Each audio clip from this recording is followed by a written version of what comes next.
അദ്വൈത ഗദാധര ശ്രീവാസാദി ഗൗരഭക്തവൃന്ദ.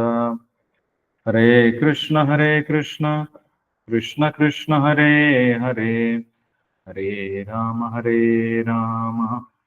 രാമ രാമ ഹരേ ഹരേ. ഓം നമോ ഭഗവതേ വാസുദേവായ. ഓം നമോ ഭഗവതേ വാസുദേവായ. ഓം നമോ ഭഗവതേ വാസുദേവായ. ഹരേകൃഷ്ണ. എല്ലാവർക്കും ഒരിക്കൽ കൂടി സ്വാഗതം. നമ്മളിവിടെ വായിക്കുന്നത് ശ്രീമദ് ഭഗവത്ഗീത യഥാരൂപമാണ്. ഇസ്കോൺ സ്ഥാപകാചാര്യൻ കൃഷ്ണകൃപാമൂർത്തി എസ്.സി. ഭക്തിവേദാന്ത സ്വാമി ശ്രീല പ്രഭുപാദർ വിവർത്തനവും ഭാവാർത്ഥവും നൽകിയിട്ടുള്ള ഭഗവത്ഗീത യഥാരൂപത്തിന്റെ 13-ാമത്തെ അധ്യായം, പ്രകൃതി പുരുഷൻ ക്ഷേത്രജ്ഞൻ. 13-ാമത്തെ അധ്യായമാണ് നമ്മൾ വായിക്കുന്നത്. നമ്മൾ കഴിഞ്ഞ ദിവസങ്ങളിൽ 13-ാമത്തെ അധ്യായം വായിച്ച് ചർച്ച ചെയ്തു. ഇന്ന് നമുക്ക് അതിൽ അവസാനത്തെ ശ്ലോകമാണ് വായിക്കാനുള്ളത്.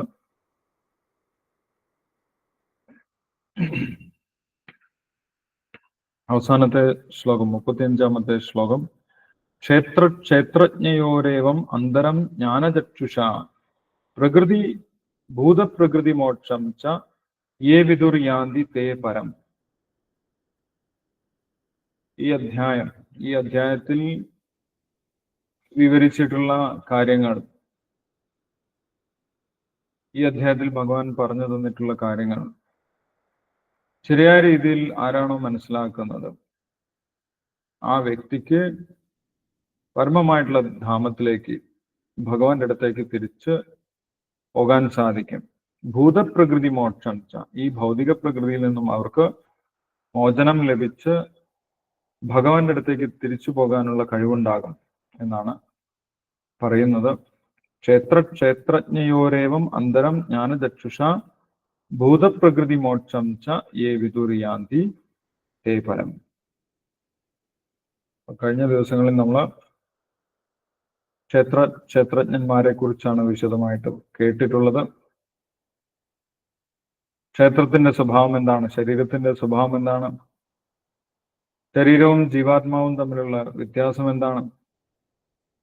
ജീവാത്മാവും പരമാത്മാവും തമ്മിലുള്ള വ്യത്യാസം എന്താണ്?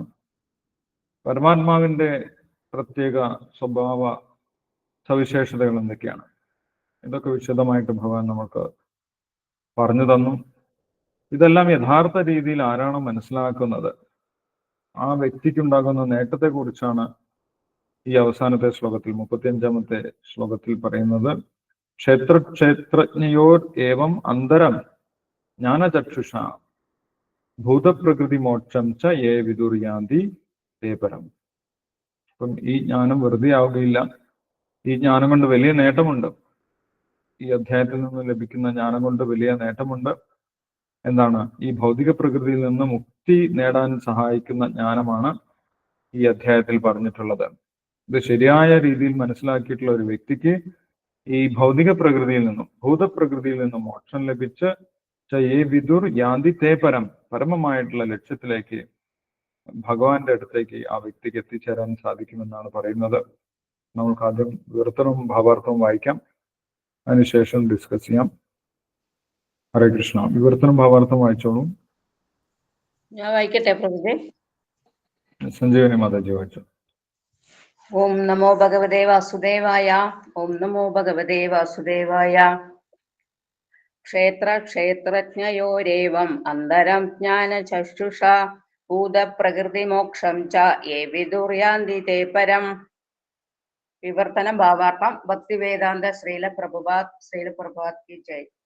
ശരീരത്തിനും ക്ഷേത്രം, അതിനെ അറിയുന്നവനും ക്ഷേത്രജ്ഞൻ തമ്മിലുള്ള വ്യത്യാസം എങ്ങനെയെന്ന് ജ്ഞാനദൃഷ്ടി കൊണ്ട് കാണാനും ഭൗതിക പ്രകൃതിയുടെ ബന്ധത്തിൽ നിന്ന് മുക്തി നേടാനും ഉതകുന്ന പ്രക്രിയ എന്തെന്നറിയാനും കഴിവുള്ളവർ പരമപദം പ്രാപിക്കും. ഭാവാർത്ഥം. ശരീരവും അതിന്റെ ഉടമയായ ജീവാത്മാവും പരമാത്മാവും തമ്മിലുള്ള വ്യത്യാസം എന്തെന്ന് വിശദീകരിക്കുകയാണ് ഈ അധ്യായത്തിന്റെ ഉദ്ദേശം. 8 മുതൽ 12 വരെയുള്ള ശ്ലോകങ്ങളിൽ വ്യക്തമാക്കപ്പെടുന്ന മുക്തി പ്രക്രിയ ശരിയാവണ്ണം മനസ്സിലാക്കുകയാണെങ്കിൽ നമുക്ക് പരമലക്ഷ്യത്തിലേക്ക് നീങ്ങുവാൻ സാധിക്കും. ഈശ്വരനെ പറ്റി കേൾക്കാനും അങ്ങനെ ക്രമേണ ജ്ഞാനം നേടാനും അവസരം നൽകുന്ന സത്സംഗമാണ് വിശ്വാസമുള്ള മനുഷ്യന്റെ പ്രാഥമിക ആവശ്യം. ഒരു ആധ്യാത്മിക ഗുരുവിനെ സ്വീകരിച്ചാൽ ജഡപദാർത്ഥവും ആത്മാവും തമ്മിലുള്ള വ്യത്യാസം എന്തെന്ന് അയാൾക്ക് തിരിച്ചറിയാൻ കഴിയും. അതുതന്നെ ആത്മസാക്ഷാത്കാരത്തിലേക്കുള്ള ആദ്യത്തെ ചവിട്ടുപടി. ആധ്യാത്മിക ഗുരു വിവിധ ഉപദേശങ്ങളാൽ ശിഷ്യനെ ജീവിതത്തെക്കുറിച്ചുള്ള ഭൗതിക സങ്കല്പത്തിൽ നിന്ന് മുക്തനാവാൻ സഹായിക്കും. ഉദാഹരണമായി ഭഗവത്ഗീതയിൽ കൃഷ്ണൻ അർജുനനെ ഉപദേശിച്ച് ഭൗതിക ചിന്താശരണയിൽ നിന്ന് പിന്തിരിക്കുന്നത് നോക്കുക. ഈ ശരീരം ജഡമാണെന്ന് ഏവർക്കും അറിയാം. അതിനെ 24 മൂലകങ്ങളായി വിശകലനം ചെയ്യാൻ കഴിയും. ഒരു സ്ഥൂലമായ ആവിഷ്കാരമാണ് ശരീരം. മനസ്സും വൈകാരിക വൃത്തികളും അത്രേ സൂക്ഷ്മാവിഷ്കാരങ്ങൾ. ഈ രണ്ട് വിഭാഗങ്ങളുടെയും സങ്കലനം ജീവലക്ഷണങ്ങളാണെന്ന് അറിയപ്പെടുന്നു. ഇവയ്ക്കെല്ലാം ഉപരി ജീവാത്മാവുമുണ്ട്, പരമാത്മാവുമുണ്ട്. ജീവാത്മാവും പരമാത്മാവും രണ്ടാണ്. ജീവാത്മാവിന്റെയും 24 മൂലകങ്ങളുടെയും സംയോഗമാണ് ഈ ഭൗതിക പ്രപഞ്ചത്തെ പ്രവർത്തിച്ചു പോരുന്നത്. ഈ പ്രത്യക്ഷ പ്രപഞ്ചഘടനയെ ഇങ്ങനെ ജീവാത്മാവിന്റെയും ഭൗതിക മൂലകങ്ങളുടെയും സംയോജന ഫലമായി കാണാനും പരമാത്മാവിന്റെ സ്ഥിതി അറിയാനും സാധിച്ചവർ ആധ്യാത്മിക ലോക പ്രാപ്തിക്ക് അർഹരാകുന്നു. മനനം കൊണ്ട് സാക്ഷാത്കരിക്കേണ്ടവയാണ് ഈ വിഷയങ്ങൾ. ഈ അധ്യായം ഒരു ആധ്യാത്മിക ആചാര്യന്റെ സഹായത്തോടെ നിഷ്കൃഷ്ടമായി പഠിച്ചറിയേണ്ടതുണ്ട്. പ്രകൃതി പുരുഷൻ ക്ഷേത്രജ്ഞൻ എന്ന ഭഗവത്ഗീതയുടെ 13-ാം അധ്യായത്തിന്റെ ഭക്തിവേദാന്ത വിശദീകരണം ഇപ്രകാരം സമാപിക്കും. ഹരേ കൃഷ്ണ. ഹരേ കൃഷ്ണ പ്രഭുജി. ഹരേ കൃഷ്ണ. Thank you Sanjeevani Mataji. ഹരേ കൃഷ്ണ. ഈ ജ്ഞാനത്തിന്റെ നേട്ടം ഭഗവാൻ ഈ അധ്യായത്തിൽ പറഞ്ഞിട്ടുള്ള കാര്യങ്ങൾ ശരിയായ രീതിയിൽ മനസ്സിലാക്കി കഴിഞ്ഞാൽ എന്താണ് സംഭവിക്കുന്നത് എന്നാണ് ഇവിടെ പറയുന്നത്. ക്ഷേത്രജ്ഞയോരേവം അന്തരം ജ്ഞാനചക്ഷുഷ ഭൂതപ്രകൃതി മോക്ഷം ച യേ വിദുർയാന്തി തേ പരം. എന്തൊക്കെയാണ് മനസ്സിലാക്കേണ്ടത്? ക്ഷേത്രജ്ഞയോർ ഏവം അന്തരം. ക്ഷേത്രവും ക്ഷേത്രജ്ഞന്മാരും തമ്മിലുള്ള വ്യത്യാസമാണ് നമ്മൾ യഥാർത്ഥത്തിൽ മനസ്സിലാക്കേണ്ടത്. അന്തരം, ഇവ തമ്മിലുള്ള വ്യത്യാസം. സാധാരണഗതിയിൽ നമ്മൾ പ്രഭാഷണങ്ങളിലൊക്കെ കേൾക്കുന്നത് എല്ലാം ഒന്നാണ് അല്ല, അങ്ങനെയാണ് പറയുന്നത്. എല്ലാം ഒന്നാണെന്ന് മനസ്സിലാക്കണം. പക്ഷെ ഭഗവാൻ എന്താണ് പറയുന്നത്? അന്തരം മനസ്സിലാക്കണമെന്നാണ്. അന്തരം എന്ന് പറഞ്ഞു കഴിഞ്ഞാൽ എന്താണ്? വ്യത്യാസം. എല്ലാം വ്യത്യസ്തമാണ് എന്ന് മനസ്സിലാക്കണം. അങ്ങനെ മനസ്സിലാക്കുന്നവർക്കാണ് മോക്ഷം ലഭിക്കുന്നത്. എല്ലാം ഒന്നാണെന്ന് മനസ്സിലാക്കുന്നവർക്കല്ല. അല്ലെ? എല്ലാം ഒന്നാണെന്ന് ഇരുട്ടിലാണ് നമ്മൾ മനസ്സിലാക്കുന്നത്. ഇരുട്ടിലെല്ലാം ഒന്നായി തോന്നും. പ്രകാശം വരുന്ന സമയത്ത് വ്യത്യാസങ്ങൾ നമ്മൾക്ക് മനസ്സിലാക്കാൻ സാധിക്കും. ആ വ്യത്യാസം മനസ്സിലാക്കണമെന്ന് തന്നെയാണ് ഭഗവാൻ പറയുന്നത്. അന്തരം ക്ഷേത്രജ്ഞോർ ഏവം അന്തരം ജ്ഞാനചക്ഷുഷ. ആ അന്തരം, വ്യത്യാസങ്ങൾ നമ്മൾ യഥാർത്ഥ രീതിയിൽ മനസ്സിലാക്കണം. ഭാവാർത്ഥത്തിൽ ശ്രീല പ്രഭുപാദർ പറയുന്നുണ്ട്, ഈ അധ്യായം മുഴുവൻ ശരീരവും ജീവാത്മാവും പരമാത്മാവും തമ്മിലുള്ള വ്യത്യാസങ്ങളെ കുറിച്ചാണ് വിശദീകരിക്കുന്നത്. അല്ലെ? നമ്മൾ ഇത്രയും കേട്ടതും അത് തന്നെയാണ്. അവസാനം കഴിഞ്ഞ ദിവസം നമ്മൾ വായിച്ച ശ്ലോകത്തിലും അത് തന്നെയാണ് പറയുന്നത്.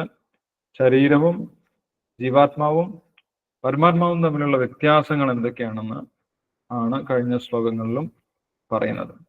അത് നമ്മൾ കഴിഞ്ഞ ദിവസം ചുരുക്കി പറഞ്ഞിട്ടുണ്ടായിരുന്നു. ശരീരവും ജീവാത്മാവും തമ്മിലുള്ള വ്യത്യാസം എന്താണ്? ജീവാത്മാവും പരമാത്മാവും തമ്മിലുള്ള അടിസ്ഥാനപരമായിട്ടുള്ള വ്യത്യാസം എന്താണെന്ന് നമ്മൾ കഴിഞ്ഞ ദിവസം പറഞ്ഞിട്ടുണ്ടായിരുന്നു. അല്ലെ? ആർക്കെങ്കിലും പറയാൻ സാധിക്കുമോ? എന്താണ് ശരീരവും ജീവാത്മാവും തമ്മിലുള്ള വ്യത്യാസം? എന്താണ് അടിസ്ഥാനപരമായിട്ടുള്ള വ്യത്യാസം? ശരീരത്തില് ജീവാത്മാവും പരമാത്മാവും നിലകൊള്ളുന്നു. ശരീരത്തിന്റെ പ്രവർത്തനങ്ങളാണ്, ശരീരമാണ് നമ്മളെ കൊണ്ട് പ്രവൃത്തികൾ ചെയ്യിപ്പിക്കുന്നത്. ഏത് ജീവിയുടെ ശരീരം നമ്മൾ ജീവാത്മാവ് സ്വീകരിക്കുന്നുവോ അതനുസരിച്ച് ശരീരം പ്രവർത്തിക്കുന്നു. കറക്റ്റാണ് മാതാജി പറഞ്ഞത്. പക്ഷെ ഇവിടെ ചോദിച്ചിട്ടുള്ളത് ഹരേ കൃഷ്ണ പ്രഭു. വ്യത്യാസമാണ്. Yes. ഹരേ ഇനി കൃഷ്ണ. മാതാജി പറഞ്ഞു. ശരീരത്തിന് ബോധം ഇല്ല, ജീവാത്മാവിന് ബോധമുണ്ട്. യെസ്, ശരീരത്തിന് ബോധമില്ല അല്ലെ? ഇതാണ് അടിസ്ഥാനപരമായിട്ട് ജീവാത്മാവും ശരീരവും തമ്മിലുള്ള വ്യത്യാസം. ശരീരം ജഡമാണ്, അതിനൊരിക്കലും ബോധമില്ല. കാരണം ശരീരം ഭൗതിക വസ്തുക്കളെ കൊണ്ട് നിർമ്മിച്ചതാണ്. ഭൗതിക വസ്തുക്കൾക്ക് ഒരിക്കലും ബോധമുണ്ടാകില്ല. എത്ര ഭൗതിക വസ്തുക്കൾ ചേർത്ത് വെച്ച് കഴിഞ്ഞാലും അതിന് ബോധം അല്ലെങ്കിൽ പ്രജ്ഞ, അറിയാനുള്ള കഴിവ് ഉണ്ടാവുകയില്ല. ഭൗതിക വസ്തുക്കൾ കൊണ്ട് മാത്രമാണ് നമ്മളെ നിർമ്മിച്ചത് എന്ന് പറയുന്നത് തെറ്റാണെന്ന് നമ്മൾക്ക് മനസ്സിലാക്കാൻ സാധിക്കും. കാരണം അതിന് ബോധമുണ്ട്. ബോധം ഭൗതിക വസ്തുക്കളെ കൊണ്ട് ലഭിക്കുന്നതല്ല. ഭൗതിക വസ്തുക്കളിൽ ബോധമില്ല. അപ്പൊ ശരീരത്തിനും ബോധമില്ല. ജീവനാണ് ബോധമുള്ളത്. ജീവൻ ശരീരത്തിൽ നിന്ന് പോകുമ്പോഴാണ് ആ ശരീരത്തിന്റെ ബോധം നഷ്ടപ്പെടുന്നത്. ശരീരവും ജീവാത്മാവും തമ്മിലുള്ള അടിസ്ഥാനപരമായിട്ടുള്ള വ്യത്യാസം, ശരീരത്തിന് ബോധമില്ല, ജീവാത്മാവിനാണ് ബോധമുള്ളത്. അത് നമ്മൾ കഴിഞ്ഞ ദിവസം മനസ്സിലാക്കിയിട്ടുണ്ടായിരുന്നു. പിന്നീട് ജീവാത്മാവിന്റെയും പരമാത്മാവിന്റെയും തമ്മിലുള്ള വ്യത്യാസം നമ്മൾ ചർച്ച ചെയ്തിട്ടുണ്ടായിരുന്നു. ഹരേ കൃഷ്ണ പ്രഭു, ഇതില് ആത്മാ നിത്യമാണ്, അതും പറയാലോ പ്രഭു?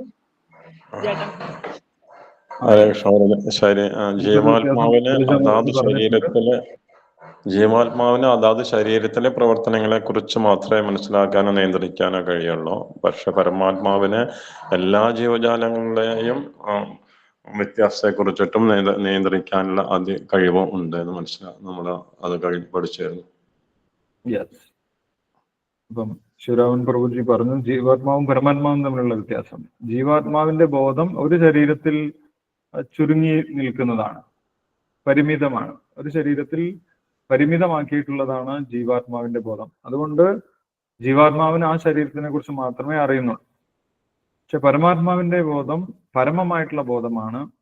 അതുകൊണ്ട് പരമാത്മാവിന് എല്ലാ ശരീരത്തിലുള്ള കാര്യങ്ങളും അറിയാൻ സാധിക്കും അല്ലെ? അപ്പൊ പരമാത്മാവിന്റെ ബോധം പരമമാണ്, ജീവാത്മാവിന്റെ ബോധം പരിമിതമാണ് അല്ലെങ്കിൽ ചുരുങ്ങിയതാണെന്ന് നമ്മൾക്ക് മനസ്സിലാക്കാൻ സാധിക്കും.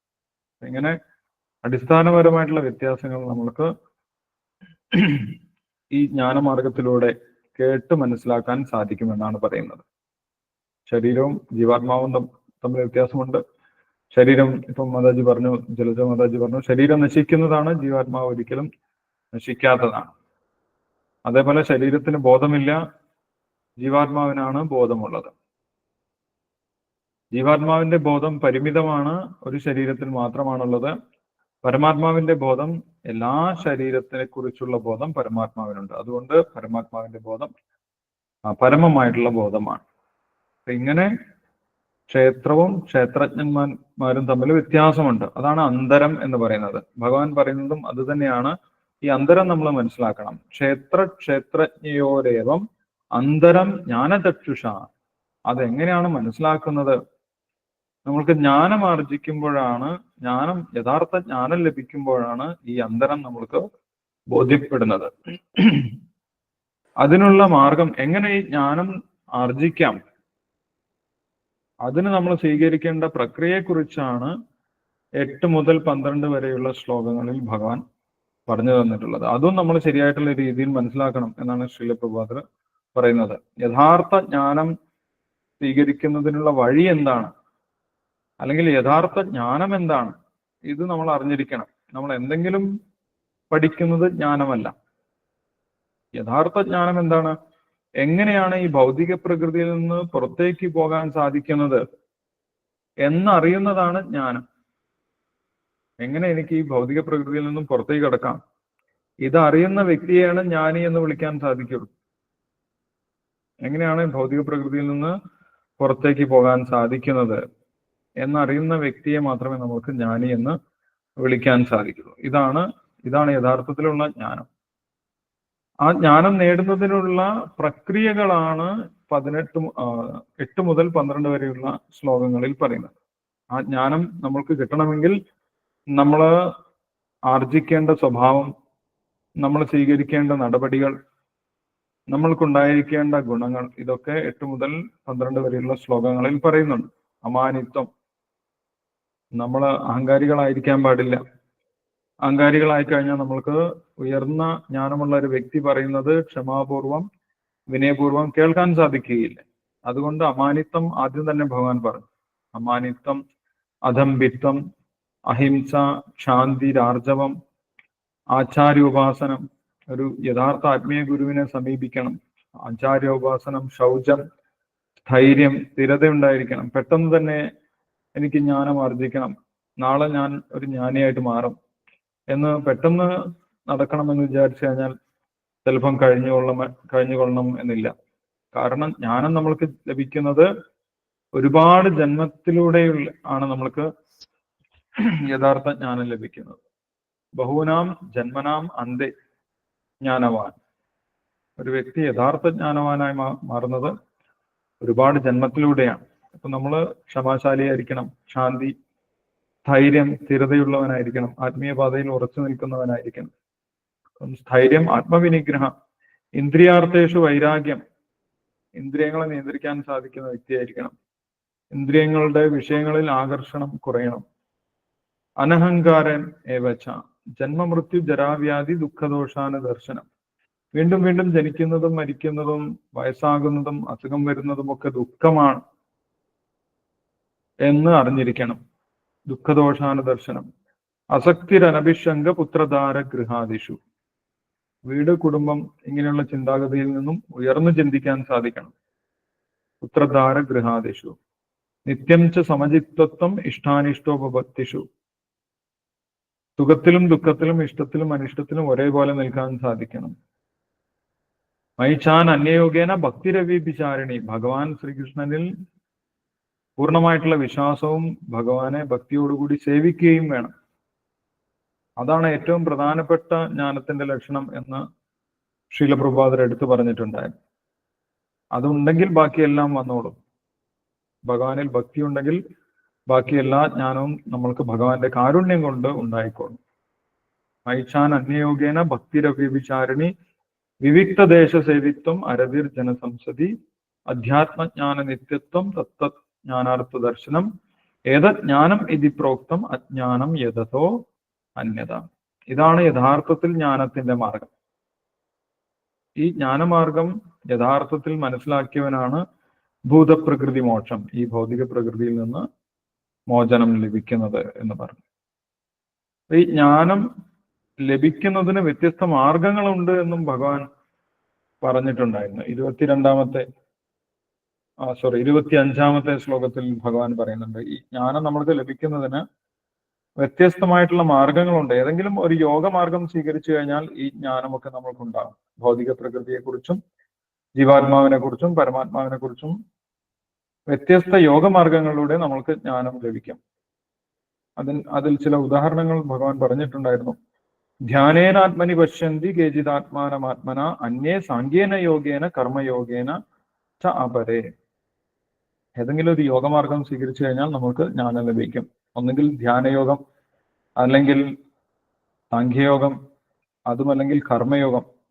ഇങ്ങനെയുള്ള യോഗമാർഗങ്ങളിലൂടെയൊക്കെ സഞ്ചരിച്ചു കഴിഞ്ഞാൽ അവസാനം നമ്മൾക്ക് ശരീരത്തിനെ കുറിച്ചും ജീവാത്മാവിനെ കുറിച്ചും പരമാത്മാവിനെ കുറിച്ചും ബോധ്യം വരും എന്ന് പറഞ്ഞിട്ടുണ്ടായിരുന്നു.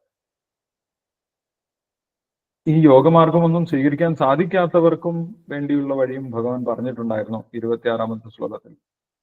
ഓർമ്മയുണ്ടോ? ഒരു യോഗവും പഠിക്കാൻ സാധിക്കാത്തവർക്ക് എങ്ങനെയാണ് ഈ ജ്ഞാനം ലഭിക്കുന്നത്? മറ്റുള്ളവരിൽ നിന്ന് ഭഗവത് ജ്ഞാനം കേട്ടറിഞ്ഞിട്ട്, ഭഗവാനെ കുറിച്ചിട്ട് കേട്ടറിഞ്ഞിട്ട് ഭഗവാനെ ആരാധിക്കാൻ തുടങ്ങിയാൽ ജ്ഞാനം ഉണ്ടാവുന്ന. ആത്മസാക്ഷാത്കാരം ലഭിച്ച വ്യക്തികളിൽ നിന്നും ഗുരുപരമ്പരയിൽ നിന്നും ശ്രവിക്കുന്നതിലൂടെ, അല്ലെ, ശ്രവണം, വിശ്വാസപൂർണമുള്ള ശ്രവണം. അന്യേതേവം അജാനന്ദ ശ്രുത്വാന്യേഭ്യ ഉപാസതേ. അപ്പൊ കലിയുഗത്തിലേക്ക് പ്രത്യേകിച്ചും നിർദ്ദേശിക്കുന്നത്, ചൈതന്യ മഹാപ്രഭു നിർദ്ദേശിച്ചിട്ടുള്ളത് ഈ ശ്രവണമാണ്, അല്ലെ. നമ്മൾ ചെറുപ്പത്തിൽ ഒരു യോഗവും പഠിച്ചിട്ടില്ല, ഒരു യോഗമാർഗവും എവിടെയും നമ്മളെ പഠിപ്പിക്കുന്നില്ല.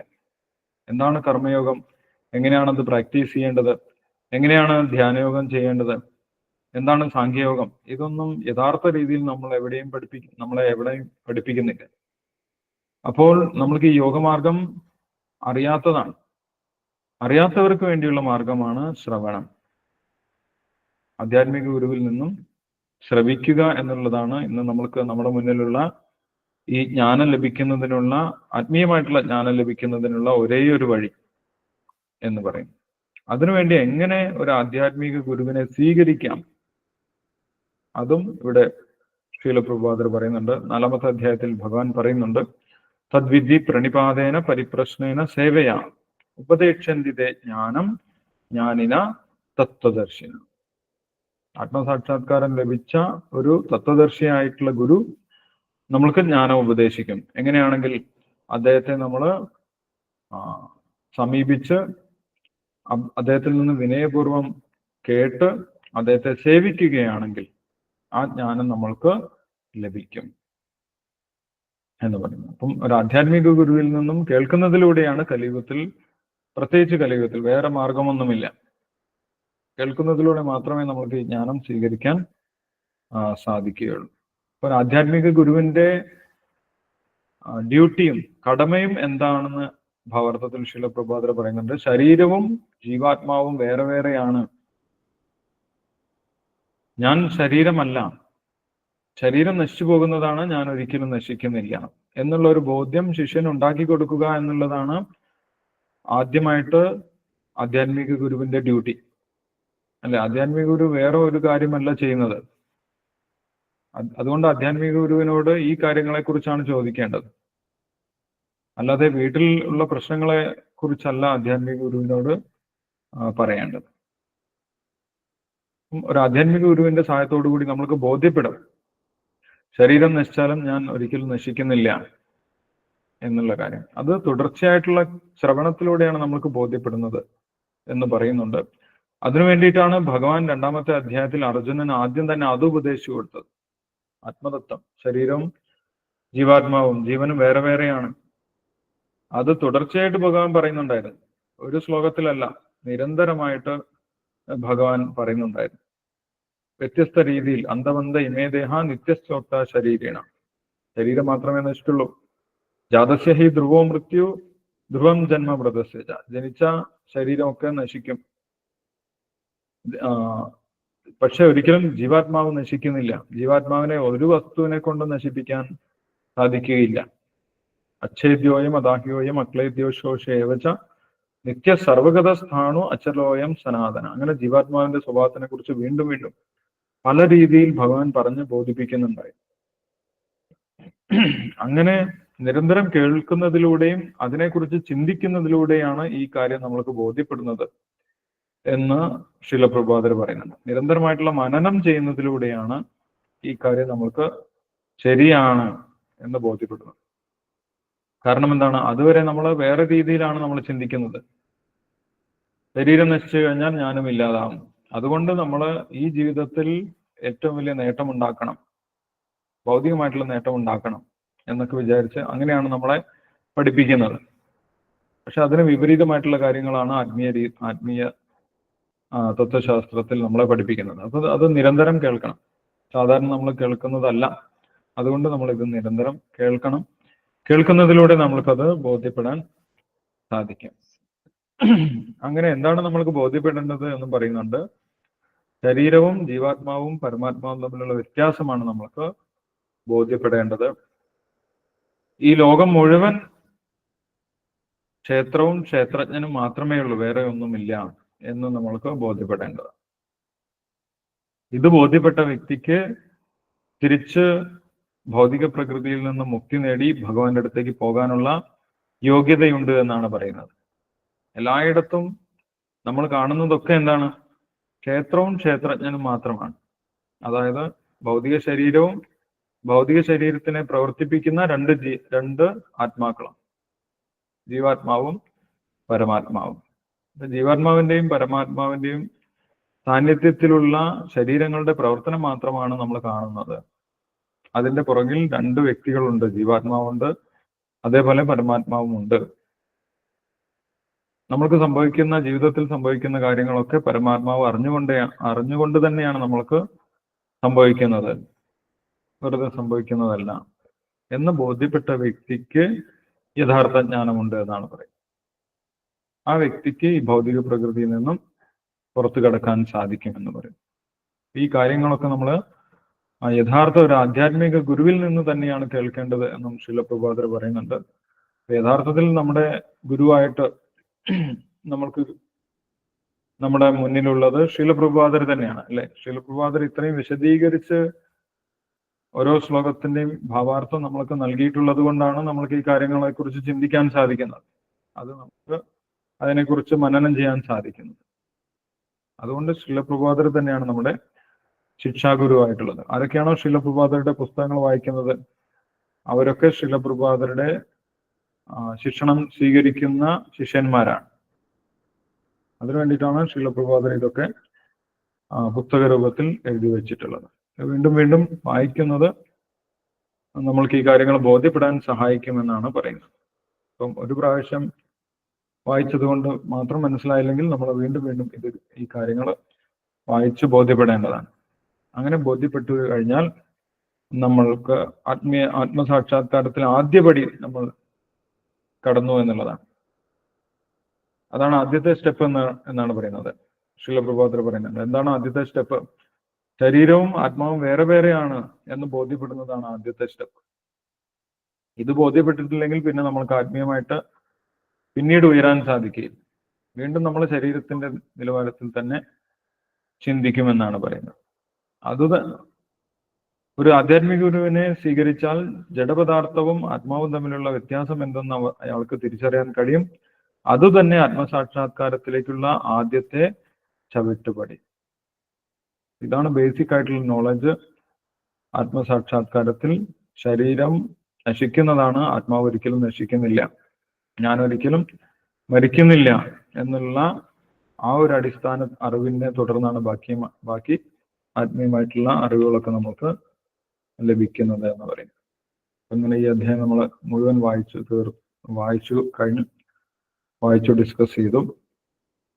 ഈ ശ്ലോകം ഇന്ന് വായിച്ചതിൽ കൂടുതലായിട്ട് എന്തെങ്കിലും നമ്മൾക്ക് സംശയങ്ങൾ ഉണ്ടെങ്കിൽ ഇപ്പോൾ ഡിസ്കസ് ചെയ്യാം. അതിനുശേഷം സമയം ഉണ്ടെങ്കിൽ നമുക്ക് അടുത്ത അധ്യായം വായിക്കാൻ തുടങ്ങാം.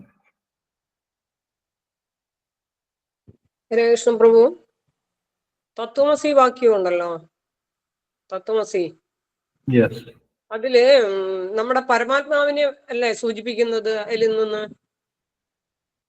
ക്ഷേത്രത്തിനുള്ളിൽ കാണുന്ന ആ രൂപം തന്നെയാണ് നീ എന്ന് പറയുമ്പോഴത്തേക്ക് അത് നമ്മുടെ ഉള്ളിലിരിക്കുന്ന പരമാത്മാവും ആ ക്ഷേത്രത്തിനുള്ളിൽ കാണുന്ന ബിംബത്തിലുള്ള പരമാത്മാവും ഒന്നാണെന്നല്ലേ അതിനെ സൂചിപ്പിക്കുന്നത്?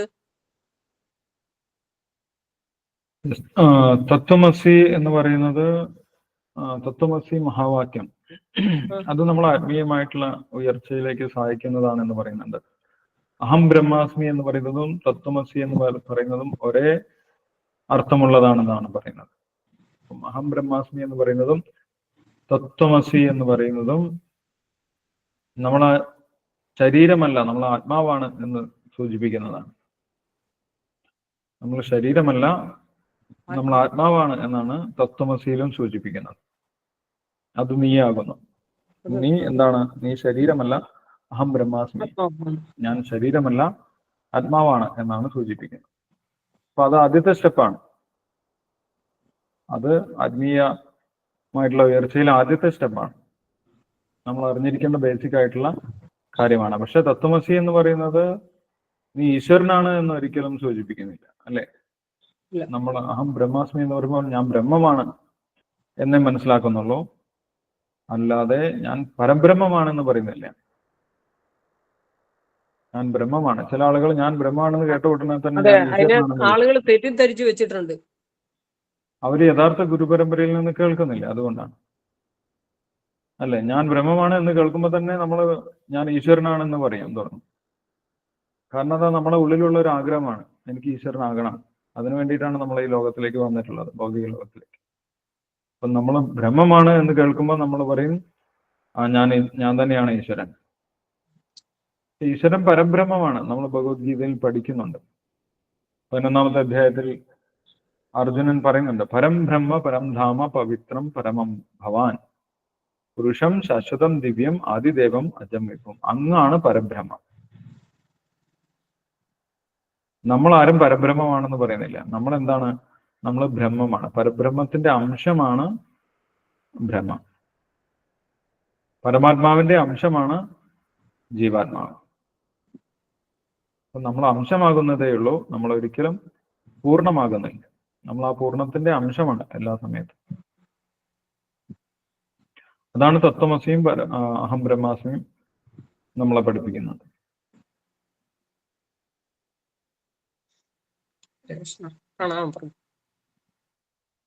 ഹരേ കൃഷ്ണ.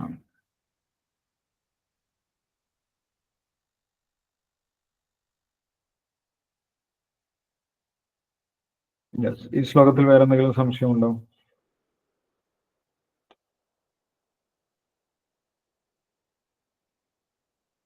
ഓക്കെ, അപ്പം ഈ അധ്യായത്തിൽ നമ്മൾ ബേസിക് ആയിട്ട് പഠിച്ച കാര്യം എന്താണ്? ഈ അധ്യായം എന്തിനെ കുറിച്ചാണ് പറയുന്നത്? ആർക്കാണ് പറയാൻ സാധിക്കുന്നത്? ഈ അധ്യായത്തിൽ പ്രകൃതിയെ കുറിച്ച് പറയുന്നുണ്ട്, നമ്മുടെ ശരീരത്തെ, ക്ഷേത്രത്തെ പറ്റിയിട്ടും ക്ഷേത്രജ്ഞനെ പറ്റിയിട്ടും, പിന്നെ ജ്ഞാനം, ന്യായം, ഈ കാര്യങ്ങളാണ് ഇതിനകത്ത് പറയുന്നത്. ശരീരം നമ്മളെ 24 ഘടകങ്ങളെ കൊണ്ട് സൃഷ്ടിച്ചിരിക്കുന്നു. അതിനെ ക്ഷേത്രം എന്ന് പറയുന്നു. അതിന് സ്വന്തമായി പ്രവൃത്തി ചെയ്യാനുള്ള കഴിവില്ല. നമ്മുടെ ഉള്ളിലുള്ള ജീവാത്മാവ്, അത് പരമാത്മാവിന്റെ അംശം മാത്രമാണ് ജീവാത്മാവ്. ഈ ജീവാത്മാവ് നമ്മുടെ ഉള്ളിലുള്ളത് കൊണ്ടാണ് ഈ ശരീരത്തിന് പ്രവർത്തിക്കാൻ കഴിയുന്നത്. ജീവാത്മാവ് നമ്മുടെ ശരീരത്തിന്, ഇന്ദ്രിയങ്ങൾക്ക് ശക്തി നൽകുന്നുണ്ട്. അതുകൊണ്ട് ജീവാത്മാവിന്റെ കഴിവുകൊണ്ട് ശരീരം പ്രവർത്തിക്കുന്നു. ജീവാത്മാവ് നമ്മുടെ ഈ ശരീരത്തിൽ നിന്ന്, അതായത് ക്ഷേത്രമാകുന്ന ഈ ശരീരത്തിൽ നിന്ന് പുറത്തു പോകുമ്പോൾ നമ്മളുടെ ശരീരം ജഡമായി. പിന്നെ പരമാത്മാവ്, ആത്മാവ് എന്ന് പറയുന്നത് ജീവാത്മാവും പരമാത്മാവും രണ്ടുമുണ്ട്. അതിൽ പരമാത്മാവ് എല്ലാ പൊതുവില്, മൊത്തത്തില്, അതായത് പ്രകൃതിയിലും ഓരോ ജീവജാലങ്ങളിലും കുടികൊള്ളുന്നു പരമാത്മാവ്. ആ പരമാത്മാവിന്റെ നമ്മുടെ ക്ഷേത്രത്തിലിരിക്കുന്ന പരമാത്മാവ് ഈ ജീവാത്മാവ് ചെയ്യുന്നതെല്ലാം കണ്ടുകൊണ്ടിരിക്കുന്നുണ്ട്. ജീവാത്മാവ് എപ്പോഴും പരമാത്മാവിലേക്ക് എത്താൻ ശ്രമിക്കേണ്ടതാണ്.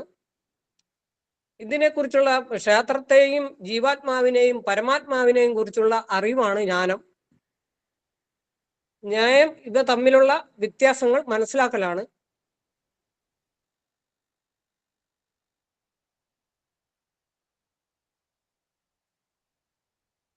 ഹരേ കൃഷ്ണ പ്രഭു.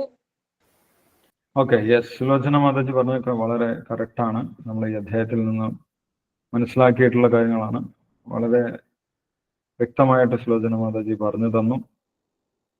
ശരീരം എന്താണ്, അതേപോലെ ജീവാത്മാവും പരമാത്മാവും തമ്മിലുള്ള വ്യത്യാസം എന്താണ്, ജ്ഞേയം എന്താണ്, ജ്ഞാനം എന്താണ്. ഇതൊക്കെയാണ് നമ്മൾ ഈ അധ്യായത്തിൽ നിന്ന് മനസ്സിലാക്കിയത്. വേറെ എന്തെങ്കിലും പോയിന്റ്സ് പറയാനുണ്ടോ? വേറെ ആർക്കെങ്കിലും എന്തെങ്കിലും പോയിന്റ്സ് പറയാനുണ്ടോ? ഹരേ കൃഷ്ണ പ്രഭുജി. ശോഭന മാതാജി പറഞ്ഞു. ഈ 3 കാര്യങ്ങൾ ഈ ചാപ്റ്ററിൽ നിന്ന് നമുക്ക് മനസ്സിലാക്കാൻ കഴിഞ്ഞത് 3 കാര്യങ്ങൾ. അതായത് ജീവാത്മാവിനെ കുറിച്ചും പരമാത്മാവിനെ കുറിച്ചും, ജ്ഞേയം എന്താണെന്നും ജ്ഞാനം എന്താണെന്നും എല്ലാം മനസ്സിലാക്കി കഴിഞ്ഞാൽ ഭൗതിക പ്രകൃതിയിൽ നിന്ന് രക്ഷപ്പെടാൻ നമുക്ക് സാധിക്കും. ഹരേ കൃഷ്ണ പ്രഭുജി. ജ്ഞാനത്തിന്റെ ഫലമാണ് പറയുന്നത്. ഈ ജ്ഞാനം നമ്മൾക്ക് ശരിയായ രീതിയിൽ ഉറച്ചു കഴിഞ്ഞാൽ, ഇത് സത്യമാണെന്ന് ബോധ്യപ്പെട്ടു കഴിഞ്ഞാൽ, അതിനനുസരിച്ച് നമ്മൾ ജീവിച്ചു കഴിഞ്ഞാൽ നമ്മൾക്ക് ഈ ഭൗതിക പ്രകൃതിയിൽ നിന്നും മോചനം ലഭിക്കും. പിന്നെ തിരിച്ചു വീണ്ടും ഒരു ശരീരം ഈ ഭൗതിക പ്രകൃതിയിൽ നമ്മൾക്ക് എടുക്കേണ്ട ആവശ്യമില്ല. ആത്മീയ ലോകത്തിലേക്ക് തിരിച്ചു പോകാനും ഭഗവാന്റെ സാന്നിധ്യത്തിൽ ജീവിക്കാനുള്ള അവസരം ആ ജീവന് ലഭിക്കും. അല്ല, അത്രയും ഉന്നതമായിട്ടുള്ള ജ്ഞാനമാണ് ഈ അധ്യായത്തിൽ ഭഗവാൻ നമ്മൾക്ക് പറഞ്ഞു തന്നിട്ടുള്ളത്. ഓക്കെ, ശോഭന മാതാജി ജ്ഞാനത്തിന്റെ നേട്ടത്തിനെ കുറിച്ചാണ് പറഞ്ഞത്.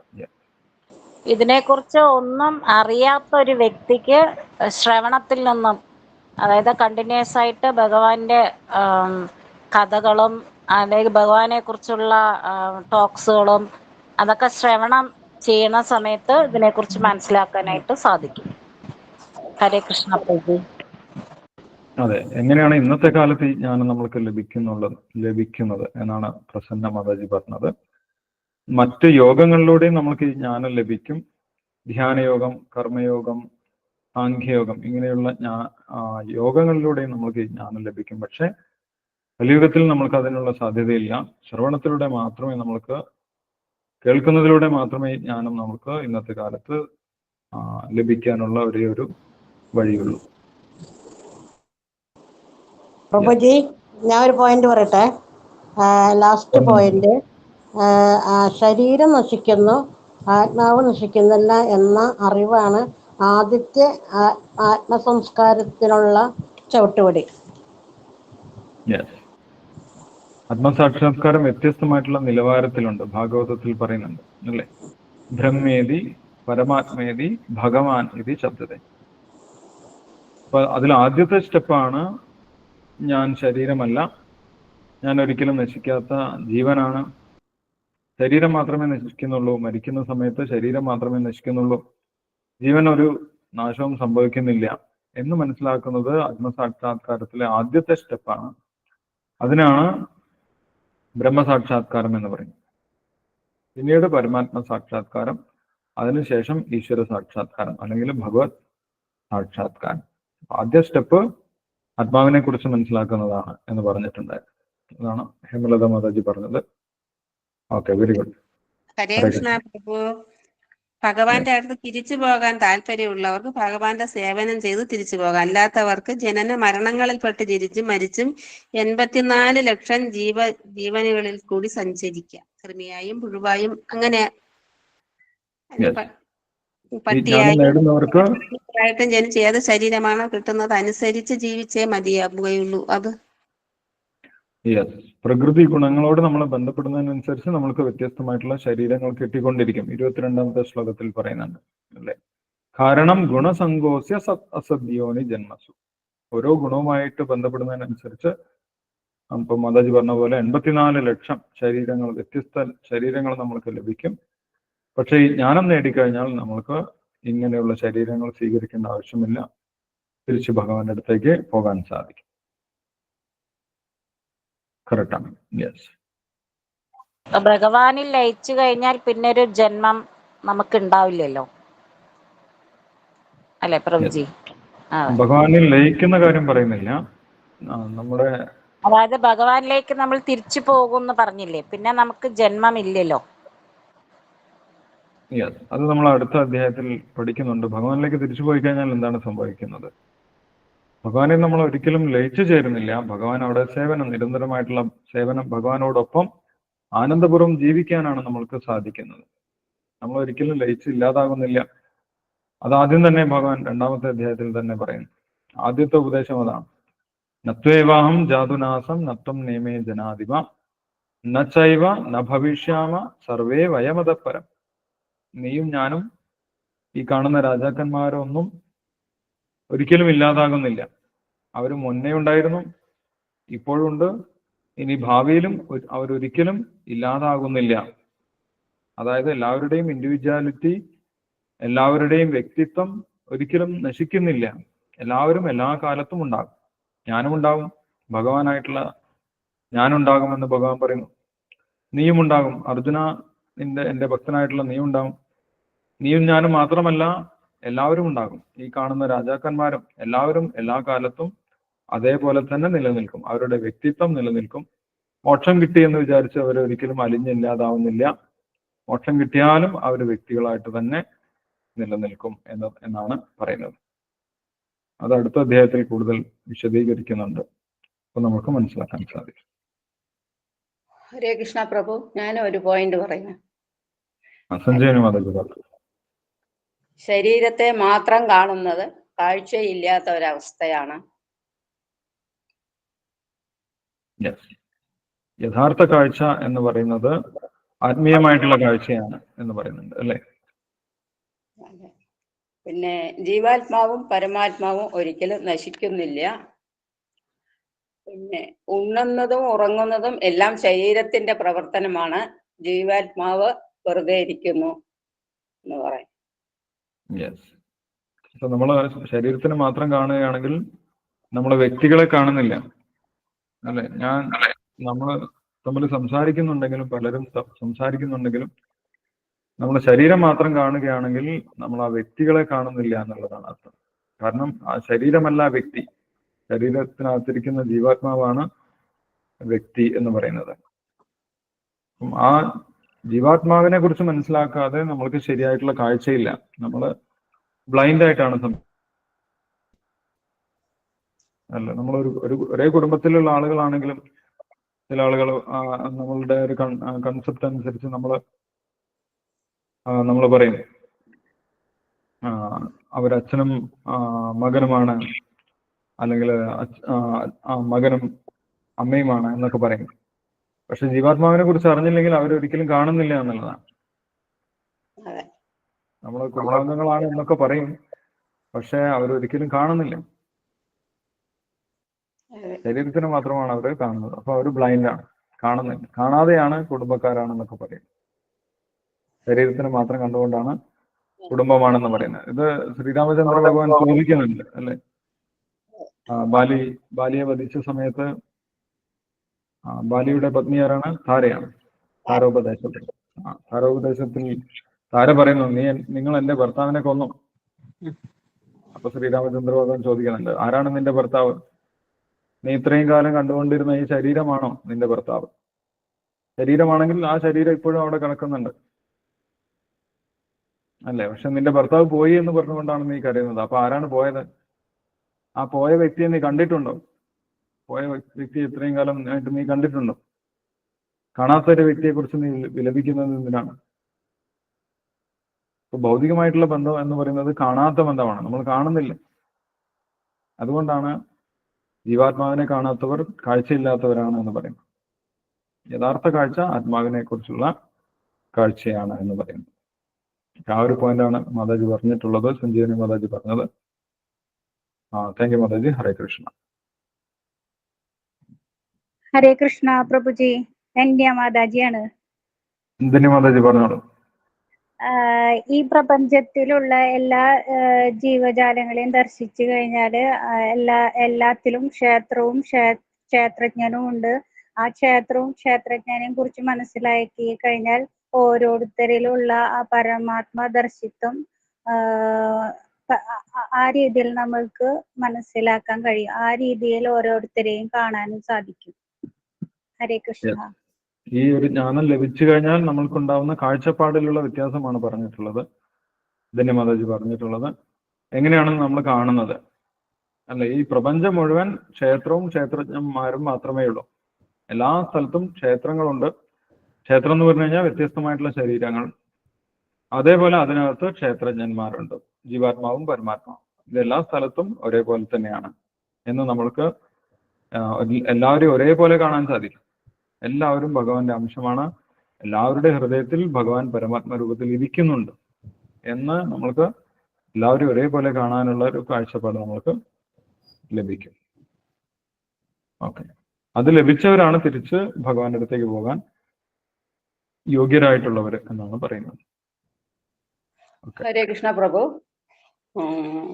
ഇരുട്ട് നിറഞ്ഞ ലോകത്തില് സൂര്യൻ വരുമ്പോൾ പ്രകാശം ഉണ്ടാകുന്നത് പോലെ ജീവാത്മാവിന്റെ സാന്നിധ്യത്തിൽ മാത്രമാണ് ശരീരത്തിൽ പ്രജ്ഞ ഉണ്ടാകുന്നത്. ജീവാത്മാവിന്റെ ക്യാരക്ടറാണ്. രാസവസ്തുവിൽ നിന്ന് ബോധം ഉത്പാദിപ്പിക്കാൻ ഇതുവരെയ്ക്കും സാധിച്ചിട്ടില്ല. ഹരേ കൃഷ്ണ. ജീവാത്മാവിന്റെ സ്വഭാവമാണ് ബോധം എന്നുള്ളത്. ഈ ലോകത്തിൽ ഇരുട്ട് നിറഞ്ഞ ലോകത്തിൽ സൂര്യൻ പ്രകാശം നൽകുന്നത് പോലെയാണ് ശരീരത്തിൽ, ബോധമില്ലാത്ത ശരീരത്തിൽ ജീവാത്മാവ് ബോധം നൽകുന്നത്. ജീവാത്മാവ് ഉണ്ടെങ്കിലേ ബോധമുള്ളൂ. ജീവാത്മാവില്ലെങ്കിൽ ആ ശരീരത്തിന് പിന്നെ ബോധമില്ല, ബോധമില്ലാത്ത അവസ്ഥയാണ്. ജീവാത്മാവിന്റെ സ്വഭാവമാണ് മാതാജി പറഞ്ഞിട്ടുള്ളത്. ഹരേ കൃഷ്ണ പ്രഭുജി. ഹരേ കൃഷ്ണ. ചെറിയൊരു സംശയമാണ് കേട്ടോ, തെറ്റുണ്ടെങ്കിൽ ക്ഷമിക്കണം. പ്രഭുജി പറഞ്ഞോളൂ. എനിക്കൊരു ചെറിയ സംശയമാണ്, തെറ്റുണ്ടെങ്കിൽ ക്ഷമിക്കണം എന്ന് പറയാം. ഈ നമുക്ക് ഭഗവത്ഗീത ശരിക്കും പറഞ്ഞാൽ മനസ്സിലാവണമെങ്കിൽ നമ്മൾ ആദ്യം ഭാഗവതം പഠിക്കണം എന്ന് എനിക്ക് മനസ്സിലായി.